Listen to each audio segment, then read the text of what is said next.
যারা ভোর ৩টে থেকে ৫টার মধ্যে প্রস্রাব করার জন্য ঘুম থেকে ওঠেন তারা রহস্যটি জেনে অবাক হবেন। হ্যালো বন্ধুরা, আপনাদের সকলকে আন্তরিকভাবে স্বাগত। প্রিয় ভক্তরা, আপনারা কি ভোর ৩টে থেকে ৫টার মধ্যে ঘুম থেকে ওঠেন?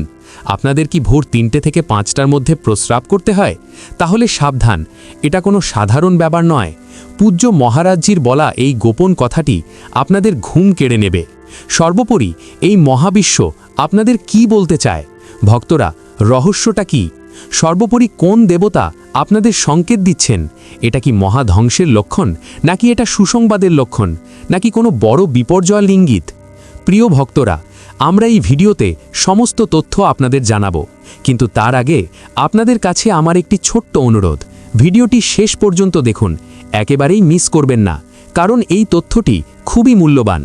এবং ভিডিওটি অন্যদের সাথে শেয়ার করুন, যাতে অন্যরাও উপকৃত হতে পারে। আর অবশ্যই ভিডিওটিতে একটি লাইক করবেন আর কমেন্ট বক্সে ভক্তি ভরে লিখবেন জয় মা লক্ষ্মী। বন্ধুরা দেখুন, আমাদের কাজ হলো পরামর্শ দেওয়া। আমরা কেবল পরামর্শ দিতে পারি। এখন আপনারা বিশ্বাস করুন বা না করুন, এটা আপনাদের ইচ্ছা। কিন্তু ভক্তরা, আমি অবশ্যই একটা কথা বলবো যে আপনারা যদি বিশ্বাস করেন তাহলে আপনাদের নৌকা পার হয়ে যাবে। এই ভিডিওটি শেষ পর্যন্ত দেখার পর আপনাদের কোনো ধরনের সমস্যার সম্মুখীন হতে হবে না। বাকিটা আপনাদের ইচ্ছা। আপনারা নিজেরাও অনেক বুদ্ধিমান। তাই আসুন প্রিয় ভক্তরা, এই ভিডিওতে খুব বেশি বাজে কথা না বলে ভিডিওটি শুরু করি। ভক্তরা, এই সময়টি ভোর ৩টে থেকে ৫টার মধ্যে কোনো সাধারণ সময় নয়।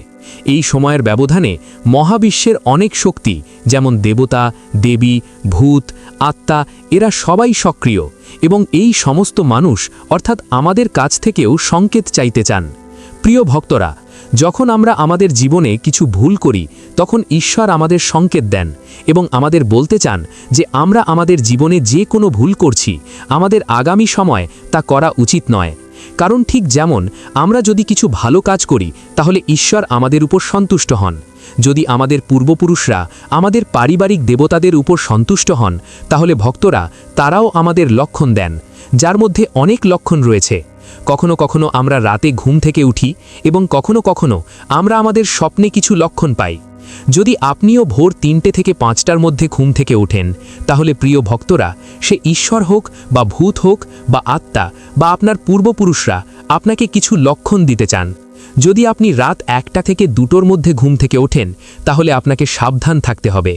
রাত ১টা থেকে ২টো পর্যন্ত সময় হল ভূত এবং ভ্যাম্পায়ারের সময়। হ্যাঁ ভক্তরা, এই সময়ের ব্যবধানে এই সমস্ত নেতিবাচক শক্তি আমাদের পৃথিবীতে এখানে সেখানে ঘুরে বেড়ায়। আর যদি আপনিও রাত ১টা থেকে ২টোর মধ্যে ঘুম থেকে ওঠেন, তাহলে আপনার বাড়িতে কোনো ভূতের ছায়া থাকতে পারে, অথবা কোনো ভূত বা আত্মা আপনাকে বিরক্ত করছে বা আপনাকে কিছু বলতে চাইছে। তাহলে এমন পরিস্থিতিতে আপনাকে সতর্ক থাকতে হবে। প্রিয় ভক্তরা, আগামী সময় আপনার জীবনে কোনো বড় বিপর্যয় আসতে পারে। আপনার বাড়িতে এবং পরিবারে বড় সমস্যা হতে পারে। বাচ্চাদের ওপর বিপদ নেমে আসতে পারে। আপনার কাজ নষ্ট হয়ে যেতে পারে। যদি আপনি এই সময়কালে ঘুম থেকে ওঠেন, তাহলে আপনাকে খুব সতর্ক থাকতে হবে। আপনাকে কিছু বিশেষ সতর্কতা অবলম্বন করতে হবে। রাতের এই সময়কালে ঘুম থেকে ওঠা কোনো সাধারণ বিষয় নয়। হ্যাঁ ভক্তরা, যখনই এই সময়ের ব্যবধানে ঘুম থেকে উঠবেন, তখনই হনুমানজির ধ্যান করতে হবে। হ্যাঁ ভক্তরা, যখনই এই সময়ের মধ্যে ঘুম থেকে উঠবেন, তখনই হনুমানজির ধ্যান করতে হবে। আর একটা মন্ত্র আছে, সেটা মনোযোগ সহকারে শুনুন। ওম হনুমন্তে নমঃ। মন্ত্রটা খুব মনোযোগ সহকারে শুনুন। আমি আবারও বলছি, ওম হনুমন্তে নমঃ। তোমাদের এই মন্ত্রটা জপ করতে হবে। ভক্তরা, যখনই এই সময়ের ব্যবধানে ঘুম থেকে উঠবেন এবং তারপর আবার ঘুমাতে যাবেন, তখনই তোমরা এই মন্ত্র জপ করবে। যে ভূতপ্রেতরা তোমাদের বিরক্ত করছে, যারা তোমাদের ঘরে আসতে চায়, তোমাদের শরীরে আসতে চায়, তারা তোমাদের কাছ থেকে দূরে চলে যাবে। হনুমানজি তোমাদের রক্ষা করবেন। তাই প্রিয় ভক্তরা, আশা করে তোমরা বুঝতে পেরেছ আমি কি বলছি। আর রাতে তোমাদের মাথার বালিশের নিচে, হ্যাঁ ভক্তরা, রাতে ঘুমানোর সময় তোমাদের বালিশের নিচে ছুরি রাখো। এখন রাত ২টা থেকে ৩টের পরের কথা খুব মনোযোগ সহকারে শোনো। হ্যাঁ প্রিয় ভক্তরা, যদি তুমি রাত 2টো থেকে 3টের মধ্যে ঘুম থেকে জাগো, যদি তোমার ঘুম ভোর 2টো থেকে 3টের মধ্যে জেগে থাকে, তাহলে তোমার পূর্বপুরুষরা তোমাকে কিছু সংকেত দিতে চান। তোমার পূর্বপুরুষরা তোমার উপর রেগে গেছেন। ভক্তরা, যখন তোমার পূর্বপুরুষরা তোমার উপর রাগ করেন, যখন তোমার পূর্বপুরুষরা তোমার কারণে কোনো সমস্যায় পড়েন, তখন তারা তোমাকে সংকেত দেবেন যে এখন তোমার নিজেকে উন্নত করা উচিত। এখন তুমি কিছু ভুল করছো, সেই ভুল কাজ করা বন্ধ করো। যদি রাতে এই সময়ের মধ্যে তোমার ঘুম ভেঙে যায়, তাহলে তুমি কিছু ভুল করছো। প্রিয় ভক্তরা, যার কারণে তোমার পূর্বপুরুষরা অনেক সমস্যার সম্মুখীন হচ্ছে, তোমার পূর্বপুরুষরা কষ্ট পাচ্ছে, তোমার পূর্বপুরুষরা দুঃখ পাচ্ছে, তোমার পূর্বপুরুষরা দুঃখ পাচ্ছে, তাহলে তোমার খুব সাবধান থাকা উচিত। যদি তুমি এই সংকেত বুঝতে না পারো, তাহলে তোমার জীবনে একটা বিরাট ধ্বংস নেমে আসতে পারে। যখন পূর্বপুরুষরা আমাদের উপর রাগ করেন, তখন আমাদের পুরো জীবন নষ্ট হয়ে যায়। সব কিছু সুখ শান্তি একজন ব্যক্তির জীবন থেকে কেড়ে নেওয়া হয়, তার সাথে সম্পদও নষ্ট হয়ে যায়, তার সুস্থ শরীরও অসুস্থতায় ঘিরে যায়। এটি পরিবারে বিভেদ তৈরি করে, পরিবার ভেঙে যায়, বাড়ি বিক্রি হয়ে যায়, দোকান বিক্রি হয়ে যায়, চাকরি চলে যায়, স্ত্রী চলে যায়, এই ধরনের ঘটনা ঘটে। তাই যদি আপনি এই সময়ের ব্যবধানে অর্থাৎ ভোর 2টো থেকে 3টের মধ্যে ঘুম থেকে ওঠেন, তাহলে আপনাকে খুব সাবধান থাকতে হবে। এবং ভক্তরা, আপনাদের পূর্বপুরুষদের খুশি করার জন্য কিছু ব্যবস্থা করতে হবে। মনোযোগ দিয়ে শুনুন। আপনাকে কুকুরকে রুটি খাওয়াতে হবে, মাছকে আটার বল খাওয়াতে হবে, আগ্রাস এবং অমাবস্যার দিনে গরুকে খাবার খাওয়াতে হবে। হ্যাঁ প্রিয় ভক্তরা, যদি আপনি এই ব্যবস্থাগুলি করা শুরু করেন, তাহলে আপনার ভারী রাহুও সংশোধিত হবে। তার সাথে পূর্বপুরুষরা কোনো কারণে যে ব্যথা ভোগ করছেন, সেই ব্যথাও দূর হবে। আপনার পূর্বপুরুষদের সমস্যা দূর হবে, আপনার পূর্বপুরুষরা স্বাধীনতা পাবেন, আপনার পূর্বপুরুষরা সুখ পাবেন এবং আপনার জীবনে আবার সবকিছু ভালো হতে শুরু করবে। তাই আপনাকে এই ব্যবস্থাটি করতে হবে। ভক্তরা, এখন পরের জিনিসটা হলো, যদি আপনি রাত 3টা থেকে 4টের মধ্যে ঘুম থেকে ওঠেন, হ্যাঁ যদি আপনি ভোর 3টা থেকে 4টের মধ্যে ঘুম থেকে ওঠেন, তাহলে তোমাদের খুব সাবধান থাকতে হবে। এই সময়টা খুবই বিপজ্জনক সময়। প্রিয় ভক্তরা, যখন আমাদের ঘর, আমাদের পরিবারের যে দেবতারা, যারা আমাদের পারিবারিক দেবতা, অনেকের কাছে সর্পদেবতাও থাকে, যখন এই দেবতারা আমাদের উপর রাগ করেন, তখন তারা আমাদের ইঙ্গিত দেন যে আপনি কিছু ভুল করছেন, এখন আপনার ভুল করা বন্ধ করা উচিত। অনেক মানুষ আছেন যারা তাদের বাড়ির পারিবারিক দেবতাদের স্মরণ করেন না, অনেক মানুষ আছেন যারা তাদের বাড়ির পারিবারিক দেবতাদের পূজা করেন না, তখন পারিবারিক দেবতারা রাগ করেন এবং এই ধরনের সমস্যা আসতে শুরু করে। প্রিয় ভক্তরা, যে বাড়িতে পারিবারিক দেবতারা রাগ করেন, সেই বাড়ির কেউ কখনো উন্নতি করতে পারে না, সেই পরিবার কখনো উন্নতি করতে পারে না। পরিবারে ঝগড়া হয়, বাড়ির ছেলেমেয়েরা অসুস্থ হয়ে পড়ে, বাচ্চাদের বিয়ে হয় না, বিয়েতে সমস্যা হয়। যখন আমাদের বাড়ির পারিবারিক দেবতাদের সুরক্ষা থাকে না, তখন এই সমস্ত সমস্যা আসে। তাই এমন পরিস্থিতিতে আপনাকে সাবধান থাকতে হবে।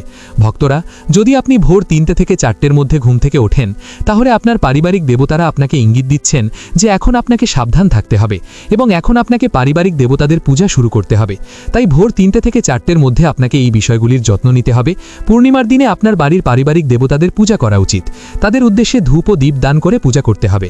প্রিয় ভক্তগণ, এখন পরের কথা, ভোর 4টে থেকে ভোর 5টা পর্যন্ত সময়, হ্যাঁ ভক্তরা, ভোর 4টে থেকে ভোর 5টা পর্যন্ত সময় খুবই বিশেষ। যদি তোমরা এই সময় ঘুম থেকে ওঠো, তা সে প্রস্রাব করার প্রয়োজনে হোক বা সে হঠাৎ ঘুম থেকে ওঠো, তাহলে তোমাদের খুশি হওয়া উচিত। প্রিয় ভক্তরা, ঈশ্বর তোমাদের একটি সংকেত দিচ্ছেন, মহাবিশ্বের দেবতারা তোমাদের একটি সংকেত দিচ্ছেন যে তোমরা তোমাদের জীবনে অনেক উন্নতি করতে যাচ্ছ। তোমাদের শুভ সময় শুরু হয় যখন তোমরা রাতে ঘুম থেকে ওঠো, অর্থাৎ ভোর 4টে থেকে 5টার মধ্যে। তখন যখন আমাদের দেবতা ঈশ্বর আমাদের প্রতি সন্তুষ্ট হন, ভক্তরা, মহাবিশ্বের সমস্ত শক্তি আমাদের প্রতি সন্তুষ্ট হন, তখনই আমরা জেগে উঠি। তাই যখনই তোমরা ভোর 4টে থেকে 5টার মধ্যে ঘুম থেকে উঠবে, সেই সময় তোমাদের দেবতা মহাদেবের স্মরণ করতে হবে এবং ওং নমো শিবায় মন্ত্র জপ করতে হবে এবং তারপর আবার ঘুমাতে যেতে হবে। প্রিয় ভক্তরা, এই সময়টা খুবই পবিত্র সময়, এটি ব্রহ্ম মুহূর্ত। ভক্তরা, যদি আপনি এই সময়টাতে ঘুম থেকে ওঠেন, তাহলে আপনি খুব ভাগ্যবান ব্যক্তি। আপনার শুভ সময় খুব শীঘ্রই শুরু হতে যাচ্ছে। ঈশ্বর আপনার উপর সন্তুষ্ট, ঈশ্বর আপনার কাজ দেখে খুশি। তাই এই কিছু লক্ষণ যা বোঝা খুবই গুরুত্বপূর্ণ। এখন কিছু স্বপ্ন আছে, হ্যাঁ ভক্তরা, ঈশ্বর স্বপ্নেও লক্ষণ দেন। কিছু ভূত এবং আত্মারও লক্ষণ আছে। এই লক্ষণগুলি চিনতে পারা খুবই গুরুত্বপূর্ণ। এই লক্ষণগুলি চিনতে পারলে আমরা আমাদের জীবনে আসা দুঃখ এড়াতে পারি। তাই আমরা স্বপ্নেও কিছু লক্ষণ পাই। যদি আপনি আপনার স্বপ্নে সাপ দেখেন, হ্যাঁ ভক্তরা, যদি আপনি আপনার স্বপ্নে সাপ দেখেন, তাহলে আপনাকে খুব সাবধান থাকতে হবে। এটি কোনো শুভ লক্ষণ নয়, এটি একটি অশুভ লক্ষণ হিসেবে বিবেচিত করা হয়। যদি আপনি আপনার স্বপ্নে সাপ দেখেন, তাহলে এর অর্থ হলো আগামী সময়ে আপনার জীবনে কোনো বড় সমস্যা আসতে পারে। তাই যদি আপনার বাড়ির কাছে কোনো সর্পদেবতার মন্দির থাকে তাহলে আপনাকে সেখানে যেতে হবে এবং সর্পদেবতার উদ্দেশ্যে একটি নারকেল নিবেদন করতে হবে এবং সামান্য দুধও নিবেদন করতে হবে। প্রিয় ভক্তরা, এই প্রতিকারটি করুন এবং পরের পদক্ষেপে এগিয়ে যান। যদি আপনি স্বপ্নে ছোট বাচ্চাদের দেখেন, হ্যাঁ ভক্তরা, ছোট বাচ্চা বা ছোট মেয়ে দেখা যায়, এটি একটি শুভ লক্ষণ হিসেবে বিবেচিত করা হয়। বিশ্বাস করা হয় যে আগামী সময়ে আপনার জীবনে অনেক সুখ আসবে। এবং যদি আপনি কোথাও উঁচা থেকে পড়ে যান, হ্যাঁ ভক্তরা, যদি আপনি স্বপ্নে উঁচা থেকে পড়ে যান, ছাদ থেকে পড়ে যান, পাহাড় থেকে পড়ে যান, তাহলে এটিও একটি শুভ লক্ষণ হিসেবে বিবেচিত করা হয়। যদি আমরা স্বপ্নে কোথাও উঁচা থেকে পড়ে যাই তাহলে আমরা আমাদের বাস্তব জীবনে অনেক অগ্রগতি অর্জন করি।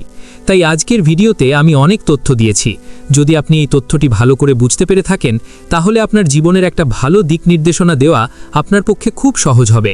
প্রিয় ভক্তরা, এই ভিডিওটি আপনার কেমন লেগেছে কমেন্টে আমাদের জানান। যদি আপনি মাতা লক্ষ্মীর একজন প্রকৃত ভক্ত হন, আপনি মাতা লক্ষ্মীর ভালোবাসা এবং আশীর্বাদ পেতে চান এবং চান যে মাতা লক্ষ্মী আপনার ঘরে বাস করুক এবং আপনি মাতা লক্ষ্মীকে সন্তুষ্ট করতে চান, তাহলে দ্রুত ভিডিওটি লাইক করুন এবং আপনার নিজস্ব ইউটিউব চ্যানেল অন্তরপূজা সাবস্ক্রাইব করতে ভুলবেন না এবং অবশ্যই কমেন্ট বক্সে জয় মা লক্ষ্মী লিখবেন। বন্ধুরা, এই সমস্ত তথ্য জনসাধারণকে মাথায় রেখে দেওয়া হচ্ছে। আপনার বিশ্বাস এবং বিশ্বাসের ওপর জ্যোতিষশাস্ত্র এবং ধর্মের প্রতিকার এবং পরামর্শ চেষ্টা করুন। ভিডিওটির উদ্দেশ্য কেবল আপনাকে আরও ভালো করা। আমরা এই বিষয়ে কোনো দাবি করি না, আমরা কেবল পরামর্শ দিতে চাই। বন্ধুরা, যদি আপনার ভিডিওটি ভালো লাগে তাহলে দয়া করে লাইক করুন এবং সাবস্ক্রাইব করুন। ধন্যবাদ।